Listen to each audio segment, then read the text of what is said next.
Em ơi, đang làm gì đấy?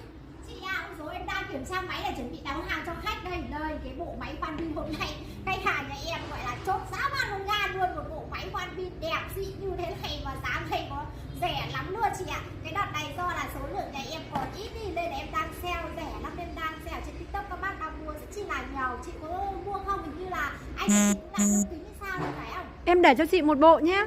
Đây nha, thế tí nữa em tí nữa em sẽ hướng dẫn chị cách mua nha. Thì nếu như mà chị mà mua thì hôm nay là chị mua luôn, tại cái video này là đang được trợ giá.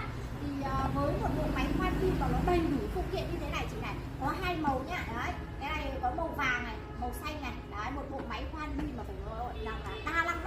Có 3 chức năng: bắn tít, khoan, túa và điều chỉnh 25 cấp trượt. Cái này đầu nhựa xếp đầu 10 ly. Đấy, và con máy này thì chị nghe này, cái máy này rất là êm luôn. Nếu như mà anh nhà chị mà đi làm nhôm kính, cái anh mà đi làm nhôm kính hay trần nhựa thạch cao thì dùng con này là ok luôn.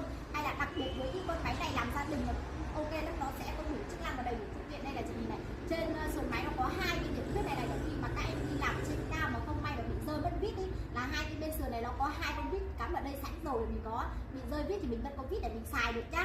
Đấy, thì đây cái bộ thì là hôm nay là nhận về là đầy đủ như này này, một máy 2 pin một sạc chị ạ.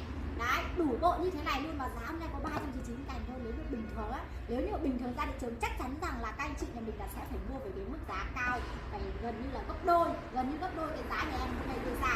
Cho nên là hôm nay là các bác đang chốt đông lắm, chị phải đặt hàng sớm nhá, đặt hàng sớm là mình sẽ mua được. Đấy, đặt hàng này, nếu như mà tất cả các anh chị mình trên kênh mà có nhu cầu chốt đơn thì đặt hàng trực tiếp tại cái video này là mình sẽ mua được cái mức giá rẻ nhất. Và đây là bộ máy khoan pin 5 cell. Đấy, lựa chọn cho em màu vàng hoặc màu xanh, nhớ chọn màu cho em nhá. Và nhớ đặt máy khoan pin 5 cell. Đấy, màu vàng hoặc màu